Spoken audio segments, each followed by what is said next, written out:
I think one of the fascinations of the last year in the public markets is this idea of the multi-strategy firms. The biggest have gotten big. A lot of people are worried about the smaller ones. Does consolidation fix the problem? And what are the asset classes people are now interested in terms of diversifying?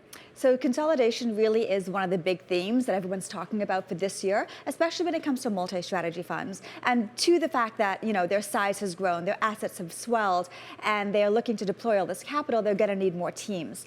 And you can raise capital internally, and you can raise talent internally, but the better way sometimes, or the more efficient way, can be to just snap up big teams of people if you're looking to hire and scale. And there is a talent war going on right now. What's amazing, though, is if you look at the performance of these funds, the multi-strat funds, for as much as people talk about them, they're really lagging when you look at credit and equity hedge funds. How do you think about those first two asset classes there, and who's winning? Yes, so multi-strat funds, they're only doing okay, really kind of middle of the pack, in line with their historical averages of doing 1% a month or so, like being consistent and steady. But really the winners last year were the equity guys, the stock pickers.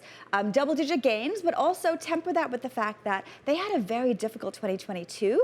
So a lot of them are still trying to get out of that high watermark and try to recoup losses. So even a good year last year hasn't always made up for very bad losses the year before. And Hema, how much does the personality story play into this? I mean, in one example, you've been covering a former Credit Suisse star who seems to have had a lot of success with his own fund. Yeah, so we're seeing some really interesting performance on the credit side as well, too. Arini up in the double digits, 32% in his fund, decent size, better than most other credit funds. The Bloomberg Credit Index is up about 8%, so really an outsized performer there. Also, BlackRock Star Trader, they have a hedge fund. That fund's up 16%. And again, digging themselves out of double-digit losses from the year prior, but posting pretty good numbers after last year. And before we go, Hema, on the Shonali talked about consolidation.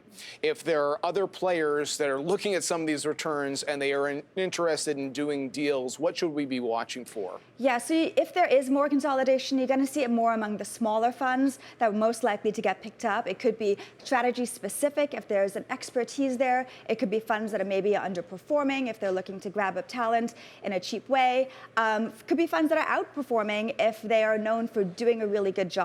But generally speaking, you're looking at the smaller size funds being bought up by potentially the bigger size guys.